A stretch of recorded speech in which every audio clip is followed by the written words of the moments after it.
Hey, so where's Scott? We lost Scott. Uh-oh. So if my voice is crackly, it's because we're talking about Dr. Crackers, I think. Anyway. Connect it. Yeah, I think that's what. Is it still crackly? Am I still having trouble? A little bit. Yeah. It's okay. Well, hopefully I won't have a lot to say. Yeah, anyone in the audience, if it gets too much, let us know. Yeah, what's up with my what the hell is wrong? We have really high-speed internet, and I don't know. Maybe I got to reboot or something. Anyway. High speed of sound internet. So, Andrew, you wanted to go over some stuff. Which video? The first one? I'm not sure I understand. Let's see. Probably want to go over the non-debate video, so the one with metamorphic rocks in the title. Okay. Yep. Got that one. That one has I'm figuring we're gonna go from the less bad to the more bad arguments. Okay. Oh. Am I echoing? No, I don't hear any echo. You were breaking up a little tiny bit, but that happens to you all the time. Oh, anyway. Sorry. Anyway. Okay, do you have a timestamp for me? I guess the first one's about 52 minutes or so. Whoa. You're way in, man. Way in. Yeah, I'm just taking little snippets out of it that I found interesting. Not gonna review the whole thing. Okay, here's 51, 20, 58. So play it. Okay. Sure. And we find amphibians running away from the floodwaters. And then we get up on top of the Grand Canyon and go north of the Grand Canyon, all the way up to where we find dinosaur fossils, and we find them. Well, the critique for him is twofold. One is a rock mechanics critique. To get an anticline like this, try to do this better.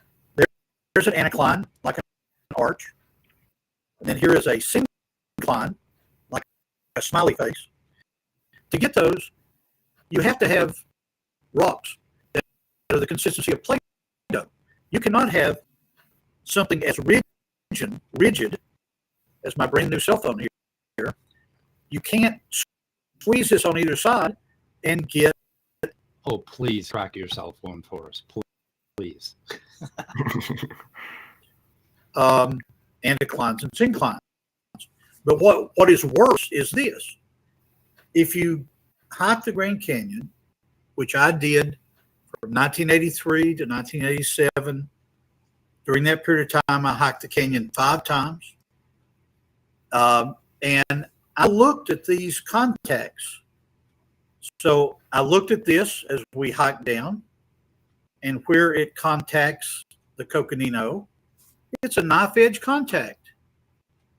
And when you go on down, and the rocks eventually get down through the limestones, the Bright Angel shale, and the Tapete sandstone, again, knife edge contacts. Well, if my white layer here is supposed to be a sand dune that is moving across the western United States over hundreds of thousands of years, if not millions, how come as it moves, there's no evidence of erosion at the bottom? How come it's not? What are they talking about? What evidence of erosion should we see? Well, they're talking about what's called paraconformities. So basically, for those unfamiliar, there are different types of what are called unconformities. Time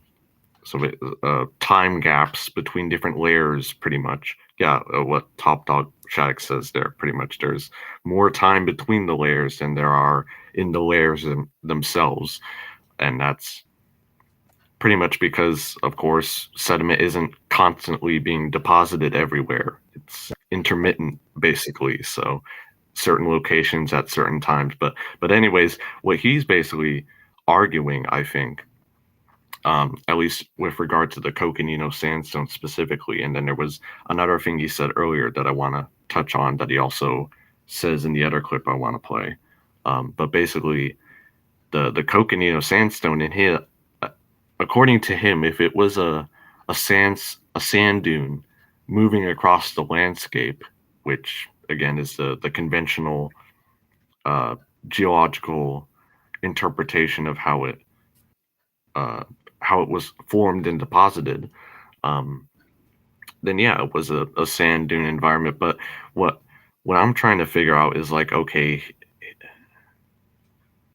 I don't think he quite understands how sand dunes are deposited, and maybe I should pull up a picture of this in a sec to better illustrate it. But basically what you have is, okay, you have your sand dune with the crest at the top, basically, and the wind is blowing sediment up one side of the dune, basically rolling sand grains up, and then it reaches the very top of it, and then eventually it gets beyond what's called its angle of repose. So the sediment, there's so much sediment there that it can't stay at that angle anymore. Basically, there's too much there. So basically, you have this mini avalanche of sand falling down along the other side of the dune, and that's how you get this cross bedding that you usually find with sand dune deposits. I'll pull up a picture of this in a sec. But what I'm trying to figure out is like, okay, he's arguing that if the sand dune were moving across the landscape, like he seems to think it's moving at like race car speeds, this dune moving across the landscape and just scouring up all the sediment below it, right? Is that the kind of the picture you got from what he said too?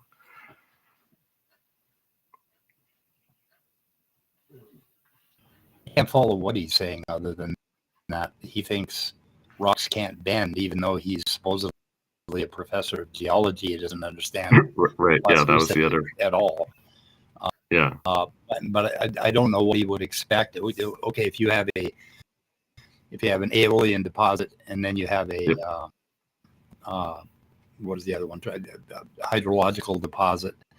Basically, I mean, there's going to be some time that passes between those, and there are differences between those major layers, right? Where there was erosion, basically on these layers, then another layer came down, and that's going to be what, a disconformity. Yeah, he's basically saying, okay, the bedding planes between these two layers, the connection there is too flat for there to have been erosion. Basically, that's kind of his argument. Especially, he's saying if there was a sand dune moving across the landscape over time, then he's arguing there should be erosional marks there, so there should be a disconformity. I think that's what he's arguing, and I don't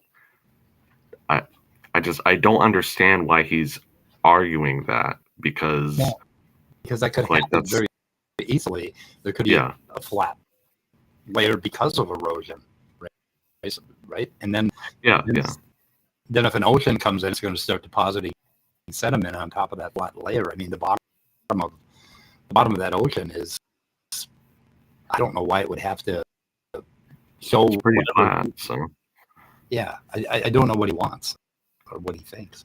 Right. Well, another thing also is if you kind of have to take the spatial context of these different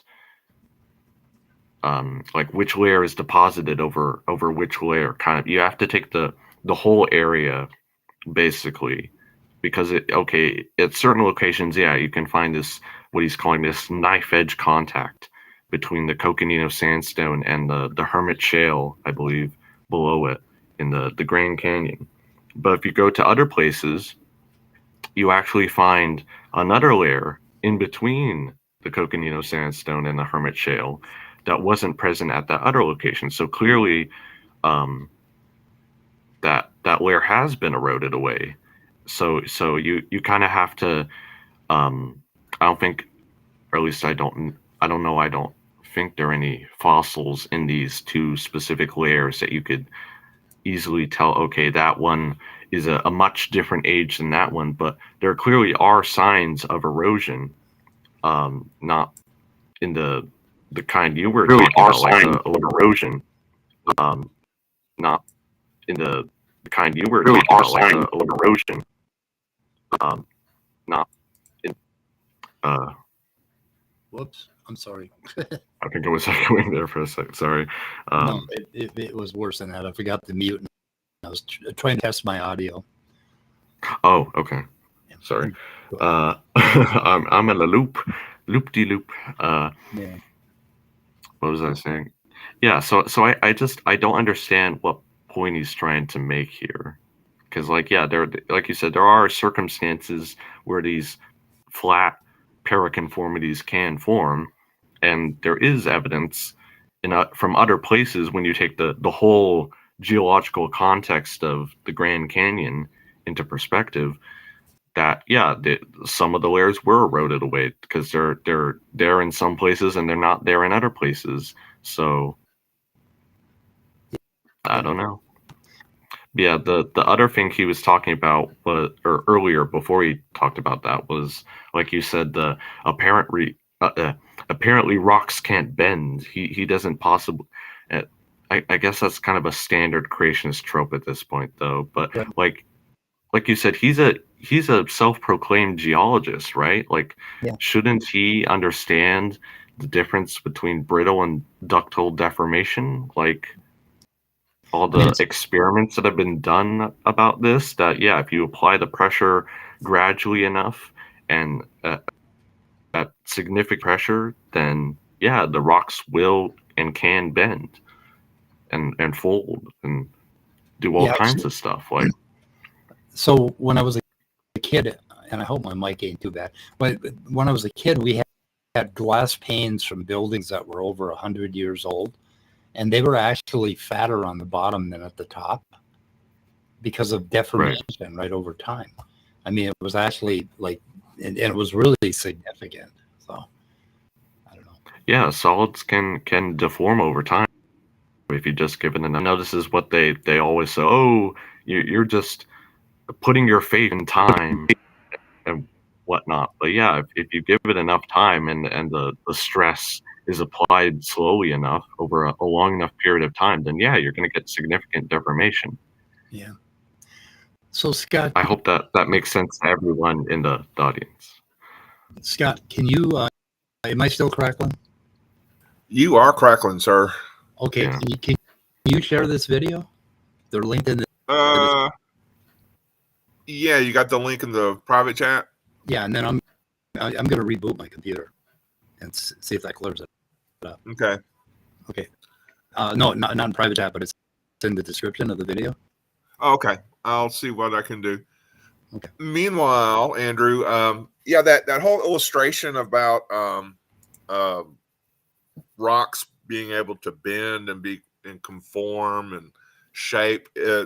Nick Zentner has a illustration that he did in class one time. He had, and I think I've talked about it here.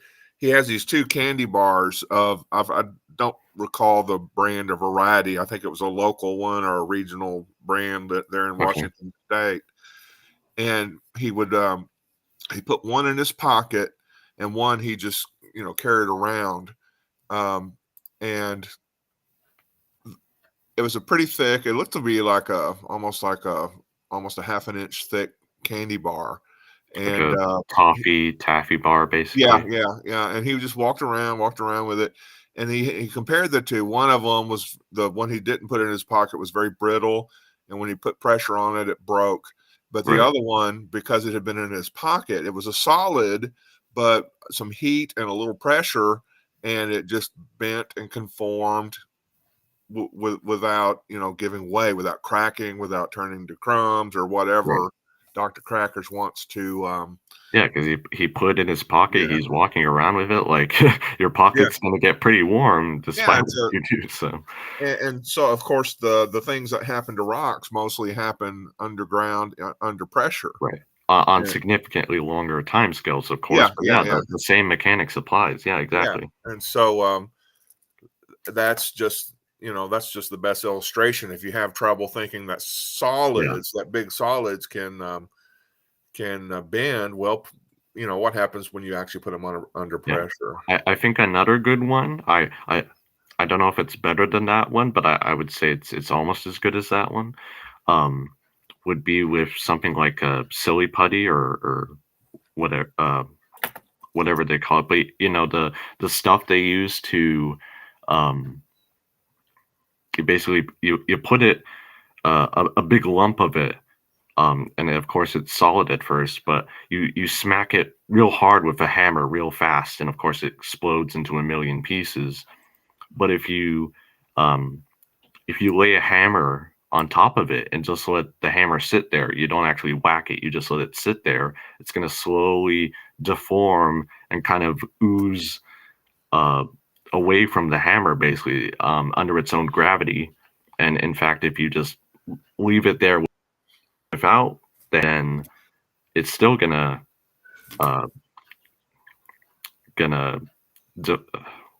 what's a good word for it? I like not so much deform, I guess, but like you get what I'm saying. Like these things will deform and bend and behave in a malleable, ductile way,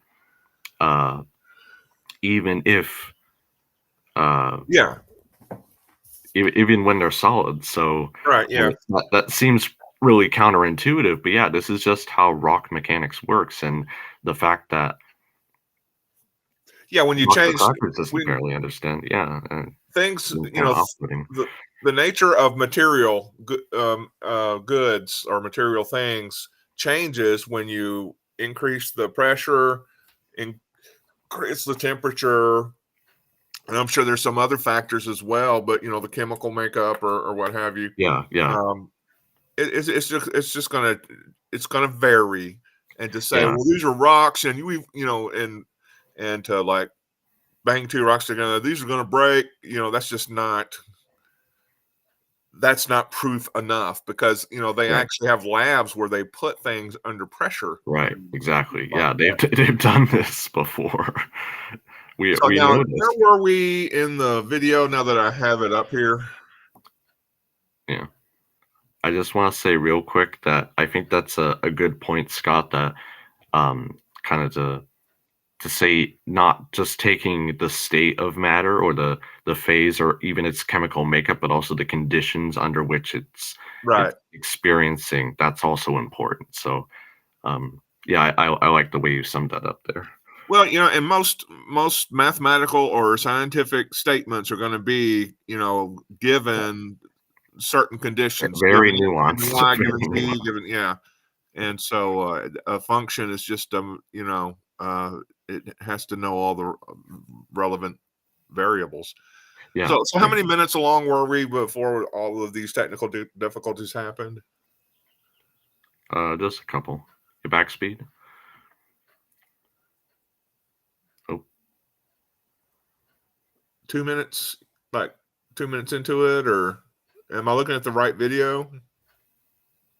I thought we were at the 52-minute mark. Oh, you said a couple of minutes. Okay, 52. Okay. Well, it was at 52, but we were playing a couple minutes of it from there. Okay. So here we are right at 52. And I'm going to go ahead and continue. And looks like Speed might be having some more technical difficulties than he figured. And hopefully, just if you want to stop it, just say pause or Dannykins or what have you. I think we already played this clip. If you want to move on to the next clip, maybe.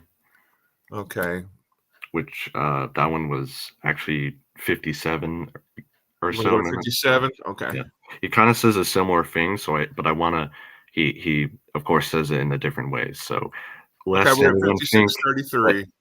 yeah, lest anyone think that he just slip of the tongue there. Basically, he says the exact same thing again. So In other words, he is digging himself a hole. yeah, pretty much.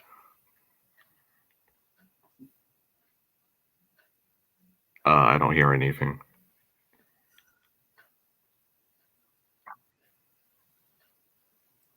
Now, I'm sorry. What'd you say, Andrew? I said I don't hear any audio. You can't hear it? No. Oh, great.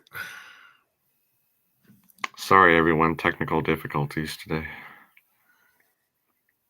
I wonder if there's a selection. You back, Speed? Speed, you there? I think I am. I don't know. Still crackling. No, it sounds better. I hear now. no crackles. Yeah, Can I let's hear see. you now? Yeah, maybe. Well, I can hear you, but you're very quiet. I think you Yeah, need to quiet. raise a value of some sort. I'm quiet. Really? Yeah. Wow. Still quiet. No, it's better now. Did you raise something or get closer? I'm up to the max, and I'm closer all at the Okay. same time. So. Oh, that's good. Yeah, that's Yeah. better. Okay, well, I'm going to close mine because we're not getting any sound anyway. Oh, well, let's see. I got to start OBS up, and Oh, okay. we'll go through a whole bunch of stuff here. Well, Yeah. let's see if it works. Nope. Can you hear it? Could you hear it? Nope. I'm working on it. Did you allow for audio when you shared it? Let me unshare it and see.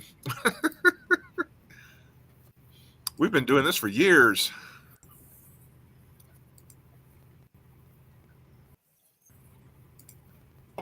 I think we're just out of practice. Yeah, I've not shared anything with Restream before. Okay. Let's see if I'm back on. Am I crackling now? I'm paranoid. Yes, you're crackly. Yeah. Really? Well, how about when I play the video? Is that crackling? Like when I. No, it didn't crackle before when you played the video. Yeah, so that'd be my microphone. Something's wrong with it. Must have died. Huh. Amazing. I wonder if I can switch over to my other mic in a second. I don't think that's going to work because that's way over there. Anyway, okay. What do you want me to play? What time stamp? 57. Cool. That's where I'm at. Just about no. Okay, they're saying the video was crackly when you played at speed. Well, let's try it now and see. It popped up. Here we go, George Bond. Thank you so much, my brother, Is that the one? especially for all the research you and David are doing. So he says, secular geology claims the 90-degree bends Yeah, at that's crackling sandstone now too. is the result of heat and lateral compression. So what? Well, we're screwed. Would it be better if maybe I played it? Yeah, go ahead. And I'm going to have to shut up. So And now you're really quiet, Speed. I'm quiet. Yeah. And something is horribly wrong with Restream or one of my connections, and I have no idea which. I don't know.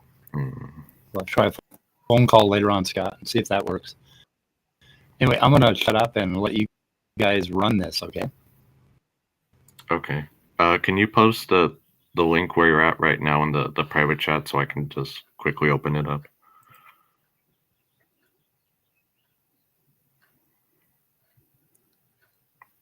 And post the other one while you're at it, because I'll have to pull that one up anyway. There you go. You got it. Yep. All right, give me a sec. Thanks everyone in chat for sticking with us.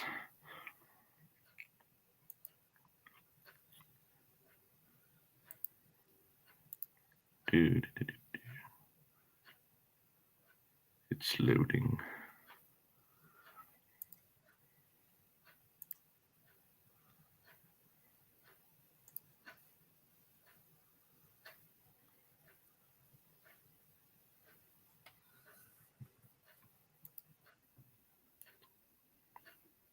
So you can't hear that?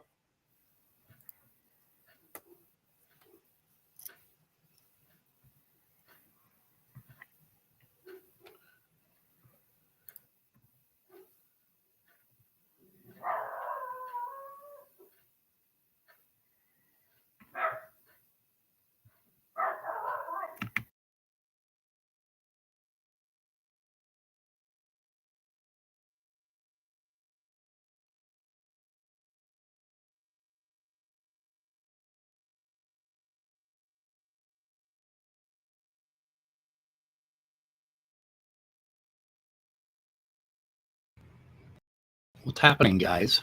Dead air. Hello? Yeah. Well, I was trying to get my sound to work with that shared screen, but it's not. Huh.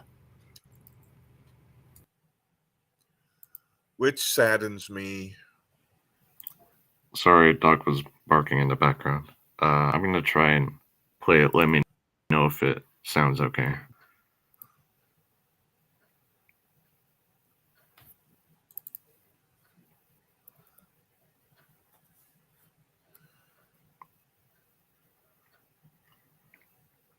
Looks like everyone's internet is going wonky today. So why isn't there evidence of metamorphism / crystallization, David? Yeah. Does it sound okay so far? Yes, to me it does. Okay. Sorry, the quality may be bad. That's okay, as long as we can hear it, right? Okay. Should I keep going? Please do. Okay. Very good. You'll recall that the Tapete Sand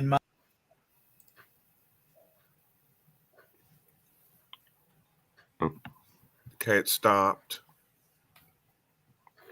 Let me turn off the chat replay.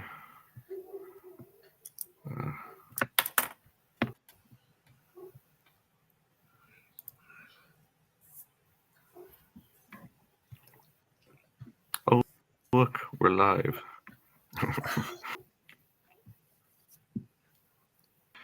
my little washcloth model here.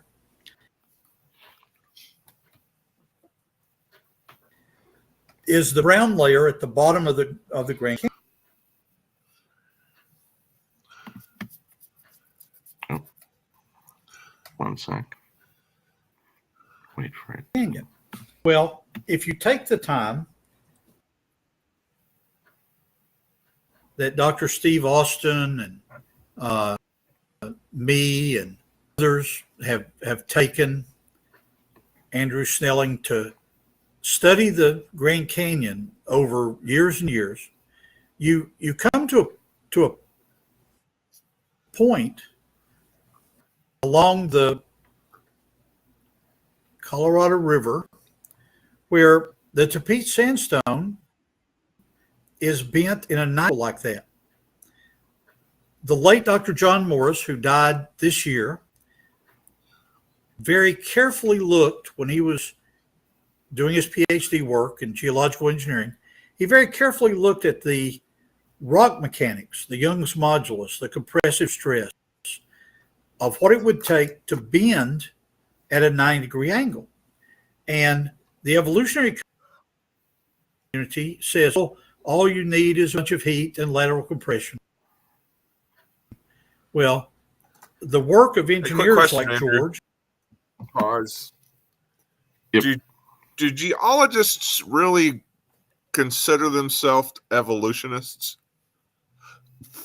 Is that an As appropriate far as I'm term? aware, no, because they're kind of separate fields. So that's another hinky young Earth creationist flood. Well, more like a flood literalist kind of oddity there.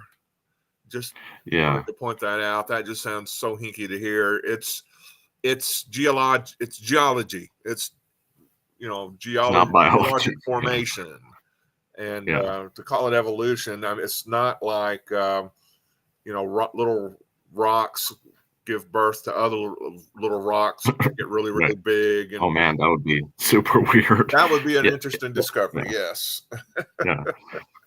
Well, it's the same thing they always do, right? Like evolution in their eyes, or the evolutionism, I should say, in their eyes, is anything basically they disagree with that goes against their flood model or their whole shebang, basically. So that's what they label it in their eyes, because they want to poke holes at the other side, basically, and it doesn't really matter what the topic is. In their eyes, it's always the other side, right? So I'm trying to remember. I recently saw a debunking kind of video where they showed whoever was doing it showed Steve Austin and a couple of other people's pictures, just kind of in a, how sometimes little pictures will flash up on the screen and then fade away and then flash up on the screen and fade away. yeah, Showed several young Earth creationist people who, and I think it was Steve Ballman's most recent video on radiometric dating, which was really, really fantastic. I think it was that one, but basically all of the quack geology people on the creationist side are the people that Dr. Crackers here is listing off as experts. yeah, pretty much, yeah. So a very small minority. Not too many geologic bona fides here. Yeah. Geology evolutionists. I never quite understood that. So am I crackling now? Oh yes, sir. Yes, sir. Yeah. Really? So notice how whenever we are criticizing Dr. Crackers, you become Dr. Crackles. Yeah. So it's not OBS. So let me go back. I'm sure what he was saying was very funny. Well, I mean, as well as wise. Yeah. Or well, maybe he has a spell cast on his any video he's a part of. So anyone who criticizes. By the way, Andrew. Yeah. This is totally unrelated, but it's never really unrelated. I now have a book called The Annotated Goodell, a reader's guide to his classic paper on logic and incompleteness. Yes, this entire book contains and is about Goodell's incompleteness theorem. I'm so cool. excited because I just figured, there's so many books. If only we had the clip on hand. That would I wish we had that clip. But it's only like 150 pages with not counting the appendix. That's not too bad. And what the guy did was he translated the famous articles about Gödel about the incompleteness theorem. He translated it from the German into English, to fresh English, and then he made notes as he went along, because he wanted to understand Gödel's incompleteness theorem, but he didn't find any good interesting works on the topic. So he decided, this Hal Prince guy is the name of the author, Hal Prince. He decided to write the book himself. And so I'm gonna put this up on camera here. I hit the wrong button, and here we go. Off on the left, see, it's a nice looking book, The Annotated Gödel. So unfortunately, it's backwards, so the title is backwards. I know. Is there a way to? There's probably a way to fix that, but I'm not going to waste any time on that. But it's how cameras work, I guess. Yeah.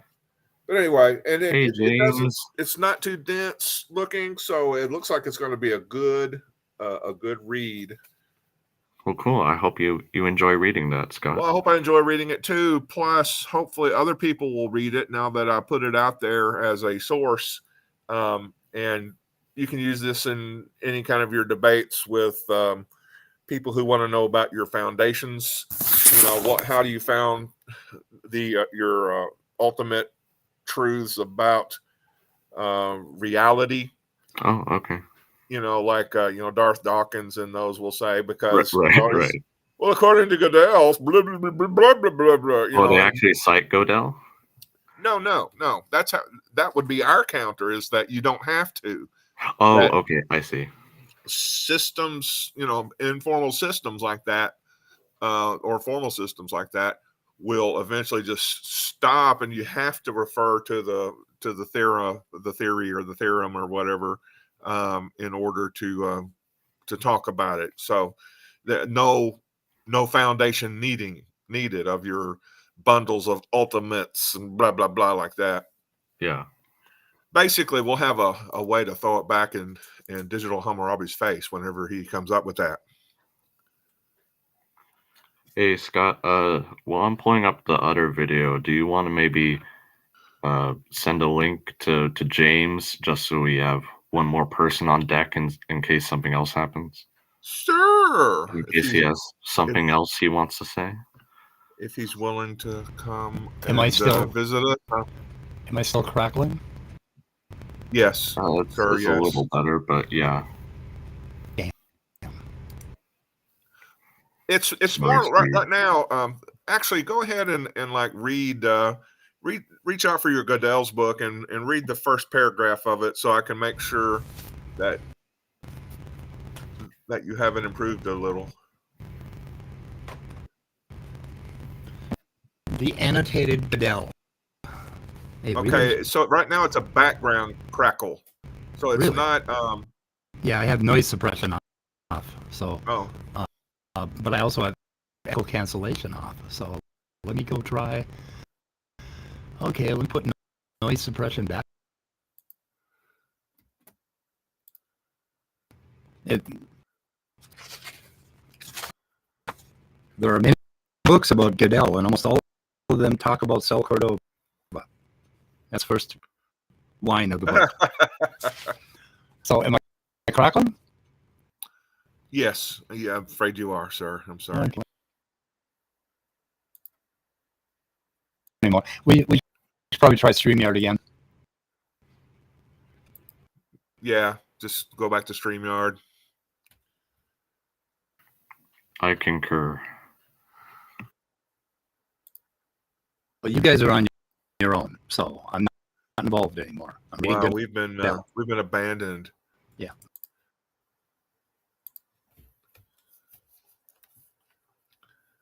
Well, I can't. Apparently, I can't play it. So,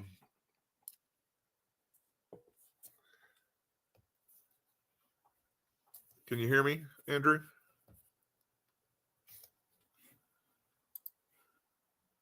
Nobody can hear me. I can hear you. Andrew, for Well, some thank reason, you. is not responding. He might have went to take care of his dogs. Oh, that's right. He said something about a dog. No, I'm pulling up the video. I don't just mute myself so no sound coming through. 1 sec. Everything's so laggy today.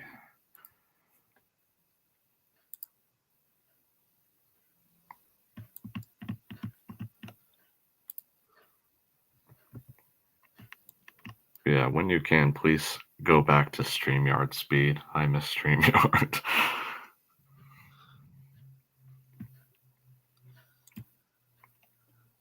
Never thought I'd hear those words. Yeah, I know, right? Well, I sent a link to James Apperson, so maybe he can join us. But he said he's on a phone call now, probably. So, well, thank you for letting me know you hear me, Dave. Yeah, I can hear you, Scott. Sorry. Cool. Let Yeah, me Myron Cook. One of the things he showed in one of his recent videos on his channel, Myron Cook is the name of his YouTube channel, is he showed fossilized riverbeds, which I knew those existed, But he showed, how they would, how rivers carve a channel out, and then eventually get filled in with sediment, and then the entire river bank, gets filled with sediment, and eventually that gets covered over. Millions of years go by, and erosion takes place, and all the stuff around that river channel gets eroded away, and what's left is these great sandstone deposits. Ooh. And it just chisels out the entire riverbed. It's like you have a river of stone already, or again. So you start out with a river of water, but then the channel becomes its own river of stone. And it's just fascinating. And apparently in Wyoming, you can just spot them all over the place and walk these little trails of old river banks and river beds. Yeah, they're probably a lot narrower because, of course, we don't cover the entire landscapes. Right. But yeah, they're very narrow. That's cool that you can find them in certain places. Yeah, I'd like to see one of those. And yeah, I'll definitely have to check out his videos on that. Yeah, and he uses a whiteboard out there in the middle of nature. He has a friend and a son who both will help with drone footage. So there's all sorts of breathtaking drone footage. I don't know if he's ever been on TV, but he has a good educator, scientific documentary presenter, kind of tone of voice. So his stuff is real easy to remember.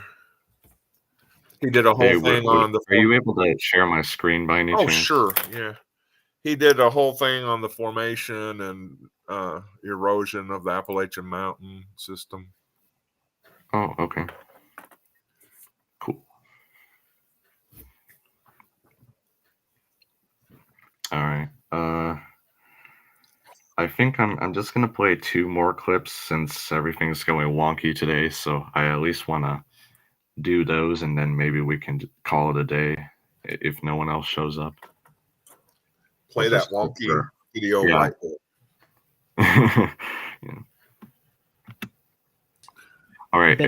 Here's here's the clip I really want to play about apparently Dr. McQueen's thoughts on limestone formation and how it's apparently not a problem for young Earth creationism, because he says it can form rapidly, but his justification for how it can form rapidly is just bonkers, so bizarre. Is it crackers? Yeah. Yeah. One sec.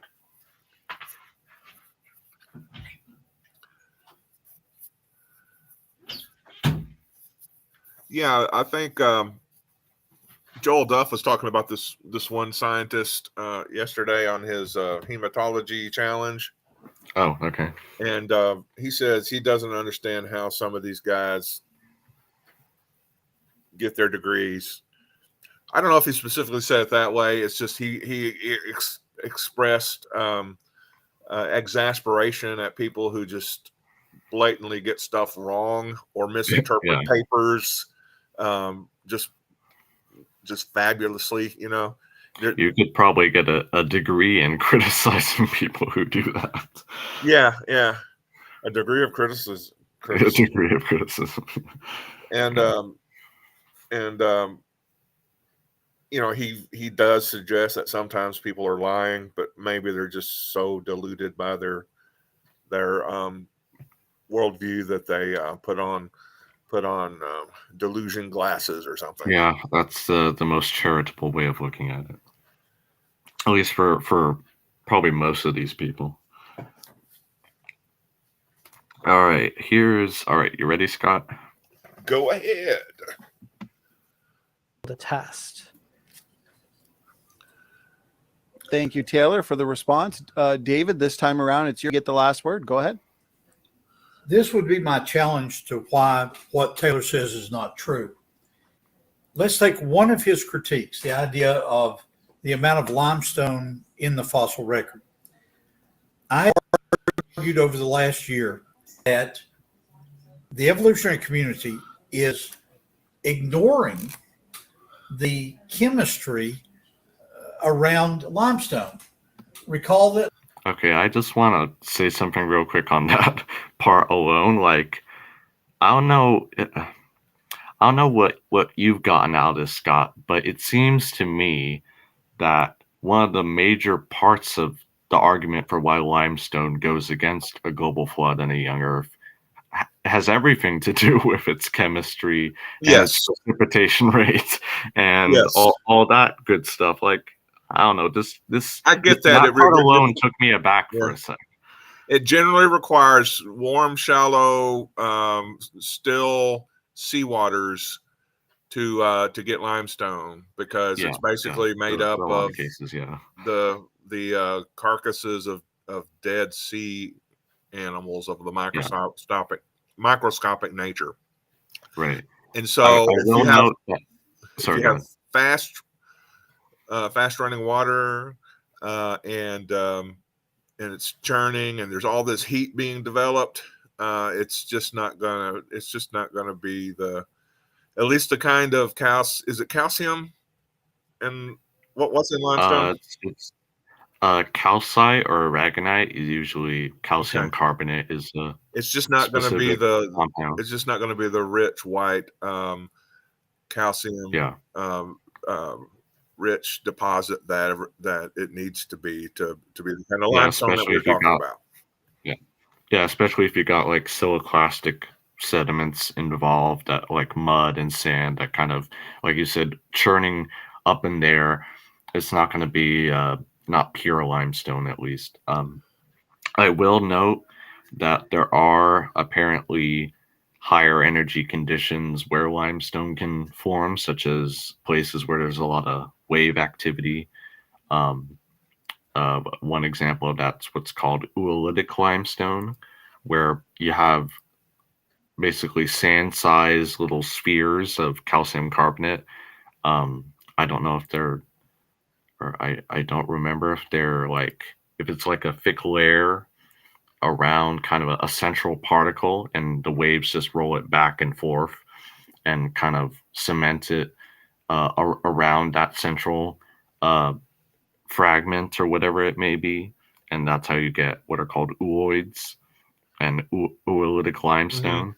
So there are certain cases where limestone can form under higher energy conditions, but I think that's also a little beside the point, because we're not talking about high energy conditions in the geological sense.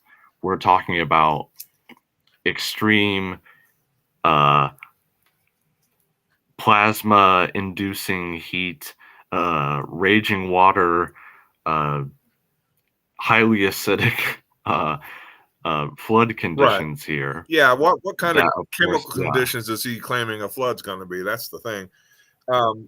So this oolitic limestone, would you be able to put it next to the typical beautiful White Cliffs of Dover kind of limestone, and would it look the same, or would it look different? Or no, you can tell them apart. Yeah, there are different types of limestone. So whatever fast depositing limestone might exist, it's not the kind of limestone we get, because also you have like layers of sandstone and then lime, and then layers of sandstone on top of that sometimes when the oceans change, and things happen to alter and change the conditions of the particular sea or ocean, and it can return back to limestone producing conditions, or it might not. And so those things are evident in the fossil record as well. Yep, exactly. I got that from Myron Cook, by the way. Yeah. All right. Listen to what he has to say in this next part, because this is just bonkers. Right? At least to me, it was. Limestone is really a very simple compound. Or not. It's calcium carbonate, CaCO3. So if we focus on CO2 in the atmosphere, and we look at the variables that we know is present in the modern ocean, certainly would have been present in the ocean of the flood year. You've got variations in pH. EH is a measure of electrical conductivity and availability to the ions. Temperature affects this, pressure of CO2. So you can get the direct precipitation of limestone from even the modern ocean. Taylor, you and Donnie and I should really travel to the Bahamas, to Andros Island, because my professors went there. It's a good reason to get off on spring break. Oh, we're going to study the limestones in the Bahamas.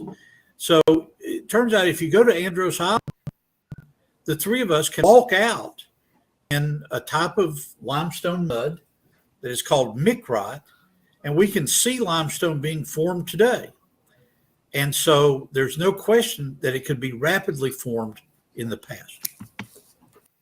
Okay, I just want to let that part sink in for a moment and everyone to appreciate what he just said, what he basically just argued.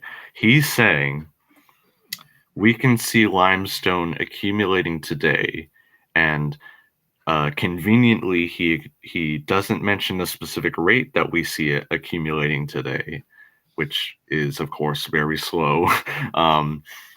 And therefore arguing that since we can see it forming today, such as in carbonate platforms like in the Bahamas, it could have formed rapidly in the past, in the global flood, as if the same conditions somehow were different in the past for stone to have formed. Like, this makes no sense. Right, but it's cherry picking through the data and trying to find things that fit your very strained and credulous model of geology that would let this, how many chapters is Noah's Flood 1, maybe 2, and would let that be literally true. Well, not really literally true, but it would sort of let it be literally true. And rather than looking at it as a symbolic, analogical kind of purveyor of religious truth. Yeah, and like I said, like he says it's forming today, but it's bizarre how he doesn't, or well, I guess it should be expected how he doesn't give the specific rate, and he probably knows this, that it's forming in the Bahamas today. The rate isn't a foot per year.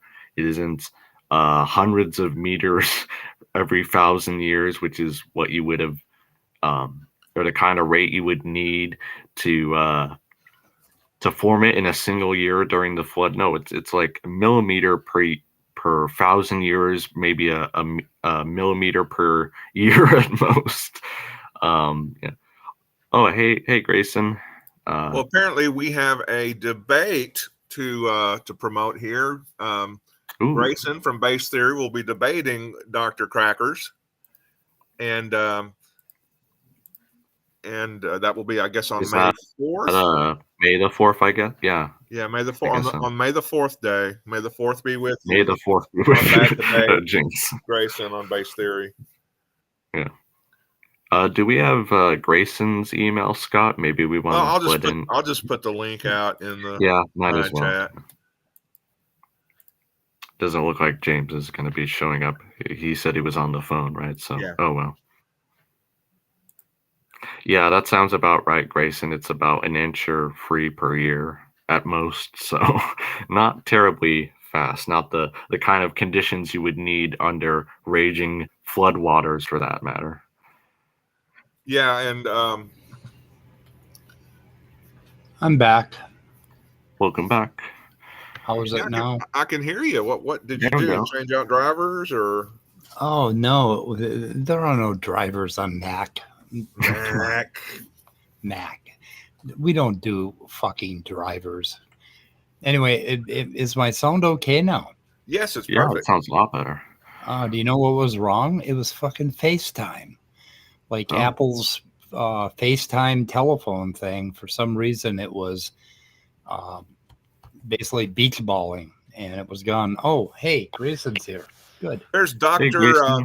Dr. Hologram. That was a cool video you did the other day on the universe being a 3D hologram. Hey, thanks, man. I appreciate that. I'm not at my computer at the moment. I'm outside, but so sorry if there's like wind or something in the background. Yeah. But Oh, hey, that's okay. I really appreciate that. That video was a ton of fun to make. And I've been wanting to talk to you, Grayson, about a number of things. Most recently, Danny's dualism video. So we should get together soon. Yeah. I mean, hey, I'm on right now, but I don't want to derail the conversation either, because I'm very much interested in the McQueen slander here, because like I said, I do have that debate myself coming up with McQueen on May 4th. It's actually a back-to-back debate with McQueen and T-Rock. Good luck with that. So, Yes, yeah, Grayson. I do not. apparently, and I didn't want to have another discussion with McQueen, but apparently he's been really wanting to talk to me, and Standing for Truth really wants him to talk to me. So I kind of caved and said, fine, I'll do it, because he really wants to address the plankton question and the fossil ordering. But I'm definitely going to be bringing up this nonsense that he claims about limestone. Yeah. Did you hear that last clip I played, you, Grayson, and you, Speed? Yeah, I probably caught the last 10 to 15 minutes of the stream. Okay. Like when I joined on, I didn't get to hear the whole conversation on limestone, but I am familiar with the place in the Bahamas that he's talking about, and I am familiar with the way that limestone forms and how the fast-forming limestone is distinct from the kinds of limestone in the cliffs of Dover, like was brought up. Can you repeat that again? Your mic was a little. So yeah, I was just saying I am familiar with how the fast-forming limestone is distinct from the forms like at the cliffs of Dover. Oh, okay. Did you hear what he said, Speed? Not very well. I turned him way up, but we're still. Now his audio. No, sorry, McQueen. Sorry, I meant McQueen. Oh, McQueen. No, I was screwing around with my computer when all that happened. So. Yeah. So he basically said, if you look at the I won't play the clip again, but basically, you look at the Bahamas, limestone is forming today, and like I said, he conveniently doesn't give the rate that we know it's forming. That thanks for providing a more specific number for that, Grayson. And says it's forming today, like in the Bahamas, so it could have therefore formed rapidly in the past, such as during the global flood. Like, does that make any sense? The hilarious part about his Bahamas, that like while it is forming from the world at the Bahamas, so that would be that it can form faster than is normal. The kind of limestone being formed at the different kind of limestone than normal, and it's still only a few, like an inch maybe, like it's still not enough. Like multiple feet of limestone in a single year. Nothing that he's proposed does that. That the conditions that the llamas are completely anti-conditions of a global flood. Like it is calm water conditions in the Bahamas, like waves, then that limestone in the Bahamas that quickly. Yeah, you have a lot of wave activity, for example, but you don't have a lot of flood kind of activity going on there in the just right, and there's a lot of algae and planktonic organisms around there. Like these are not the sort of conditions you would have during a giant worldwide flood. and it's still not forming fast. Oops. Yeah. Yeah, because I know like Donnie at one point went into flume experiments and said, "Oh, look, you can form limestone in flume experiments." But what he again conveniently doesn't mention is you actually look at the papers, and I've talked to the or emailed a few times the lead author of the papers I believe he's citing. The velocities that they were dealing with were on the order of a few dozen centimeters per second, so at most like 25 to 50 centimeters per second, which is again not the kind of conditions we would expect during a worldwide flood. But even then, he mentioned when you reach a certain flow velocity, again of about 25 centimeters per second or so, the deposition rate is so gradual that even to deposit these massive limestone accumulations, again, that are hundreds, thousands of meters thick, it's just not feasible during a single year. And I think Donnie and McQueen noticed they just choose to either ignore it or to misrepresent what the science says about it, because it's, I agree with Erica when she says it is a bust for young Earth creationism in a global flood, that's for sure. I've heard before, and I need research on this, but are you familiar with like often hard limestone? You're cutting out a little bit there, Grayson. What did you say? Are you familiar with the difference between soft? Really Soft and hard limestone? Yeah. Sorry about my connection, guys. But yeah, soft and hard. We're batting No, 1,000 not today. particularly. Huh? What was that, Speed? I said we're batting 1,000 today. Yeah, and I'm sure people actually Yeah. want to listen to Grayson. Yep. So Yeah. Unlike me, asshole. Well, Oh, don't say that, Speed. I got rid of Scott. I canceled him. We do want to listen it's to you, about Speed. time you got rid of that asshole. Took me all day to get a hold of you. Anyway, I think I'm back up and running with everything. So I don't know. Just when we needed you most, Speed. Yeah. Oh, Godless Granny's here. Hello. I haven't Apparently, seen her around in a while. Grayson hasn't connected for a while. So I don't know. Are you there, Grayson? Nope. Dead zone.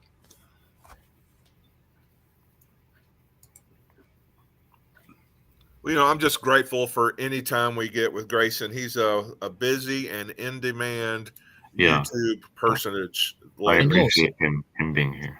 So much that he never responds to my emails anymore. And we know how butthurt I get about that. You do. It's like screaming into the void. It's like it is, especially with all these youngins. Yeah. So that's supposed to mean something. Young boomers. I call it young boomers. They're getting younger these days. So you want me to cut the clip? I wonder who would be considered the youngest boomer out there today. I found one today. You found a young boomer? Who really was the young. youngest boomer? Yeah. Andrew. Andrew, are you a boomer, Andrew? Awesome. Welcome to the club. We won't get into it, but the reason. Yeah. I probably am more so than some other folks. Yeah. But isn't the cutoff like 1965? I think technically it's like maybe 1964. It just depends. Yeah, I'm right there in the. Anybody can be a boomer. I'm right there on the dividing line. I was born in December of '63, so if it's 1964, I'm close enough. But technically, I think I'm actually considered a boomer, which is weird because my parents are boomers. Wow. Double boomer. Yeah. Triple boomer. Boomerception. Yeah, triple boomer. Horrible. Well, actually, if it's 46 to 64, then no, they're not boomers. But Yeah, I guess technically. I guess And I'm a sorry boomer. about that speed. That is, I'm pretty bad at responding to emails. So that's on me. Yep, but we should talk about the Danny dualism argument and stuff at some point.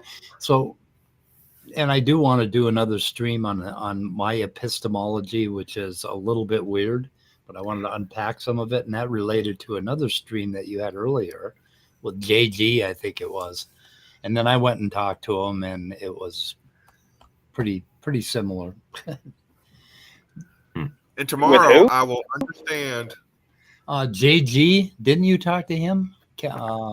From I don't think I know who that is. It's I thought you talked to JG. censorship Yeah, I did. exists -JG is his handle. So yeah, it's maybe actually, it was another stream you did that I wanted to talk to you about. I can't remember. I don't know. There's so many things I wanted to talk to you about, Grayson. yeah, Grayson. Redefined we need- living. Oh need our yes, Grayson that time. one. Yes, yeah, that one. Yeah, that's That But one. no, his handle, Grayson, is censorship exists -JG, and He's a pre-supper. Yeah. of course. Do you have another timestamp, Andrew? I guess I did, but things are kind of wearing out in Grayson's. Were you saying something earlier, Grayson? You were kind of cutting off a bit. Yeah. No, that's okay. Maybe I'll wait until I add. Yeah, you know, the door's always open, Grayson. So just let us know. I mean, you've been so goddamn busy lately. What the hell? What are you on exactly? What kind of supplements do you take? Yeah, I don't take it. You kind of. He's got the YouTube bug. I think he was just going to confess to That's his right. meth addiction. And no, his I phone think cut I off. think his lawyer told him to deny, and so I heard I don't take. Okay. Yeah. Anyway, Oh no, I it's like, don't take any supplement. I only smoke weed. oh well, maybe Well, there we go. Maybe I just. There we go. We have an smoke some. admission on camera. You know they're listening, Grayson. Yeah, I know. Well, Well, I eat It's not my like I'm own, so smoking weed. I just do action like in social content. But Well, I don't inhale, for the record. okay. oh yeah, don't. He's not an inhaler. Yeah. He just likes the aroma, sort of like like incense. Yep. We're Well, right on the edge actually, of legalizing recreational pot here in Minnesota. The weird fact about me, though, because I don't know how to. You conveniently cut out.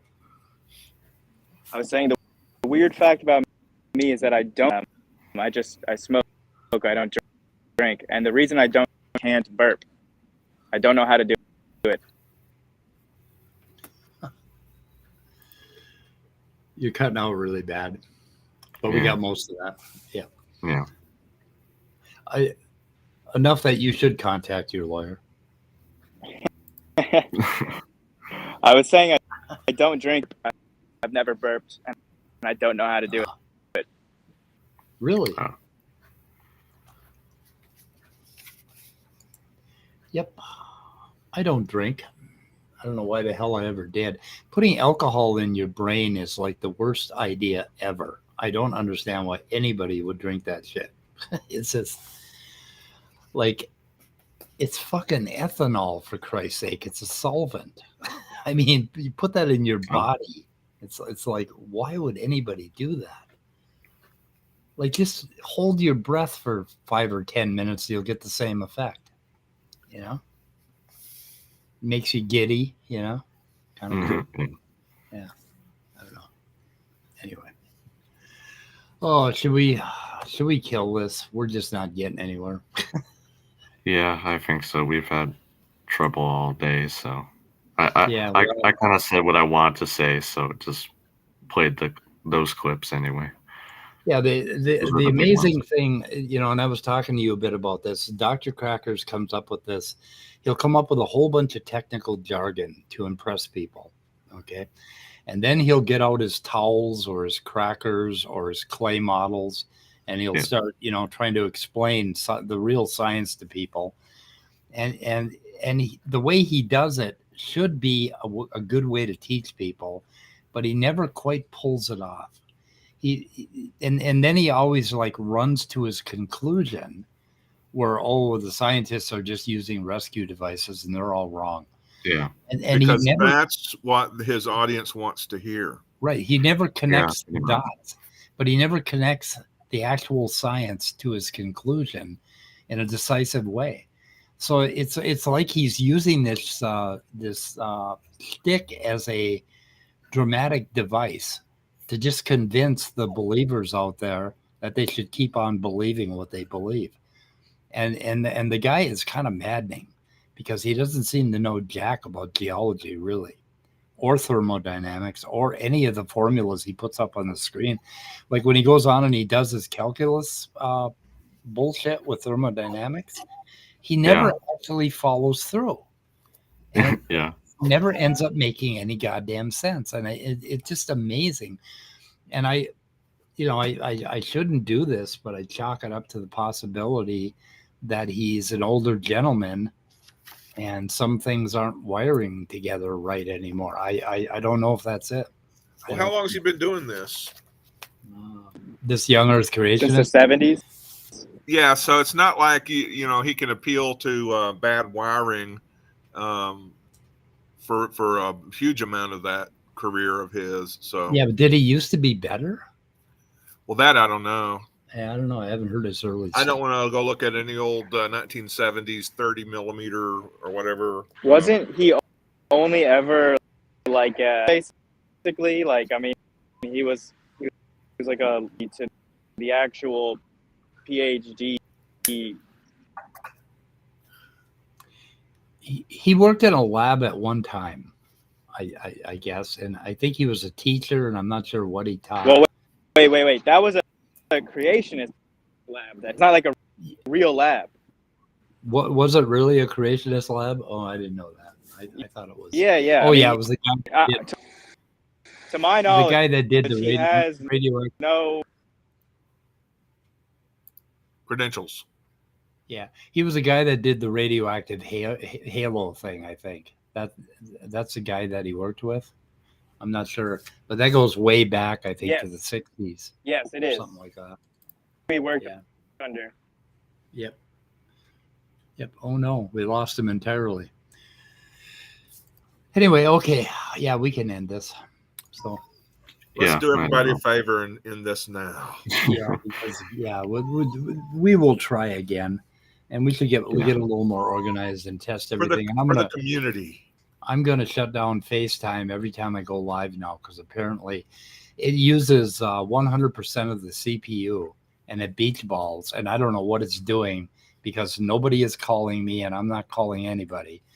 And it's this new Ventura operating system from the Mac, which I installed a few weeks ago. Real problem. So anyway, Mike will be at the desk next Thursday. Oh yeah, captive desk. Thursday the 20th. We're going to talk about secular Buddhism on Dave's. Cool. So Cool. that is coming up. I will. I think I can paste a link to that because I think I have one. Let's see. Here's what she looks like. Looks like that. There we go. Yep. That looks like a speed and that looks like a captive desk. Yep. I'll paste a link to that. And if you haven't rung the bell, then what is wrong with you? Bing, bing. rang his bell. Let's see. Okay. I'm going to put that in channel content. Anyway, guys. Okay. That's enough. I've had it. Yeah. Well, thank you everyone, chat, for watching. Hope you all have a pleasant rest of your day. Yep. Okay. Goodbye, cruel world.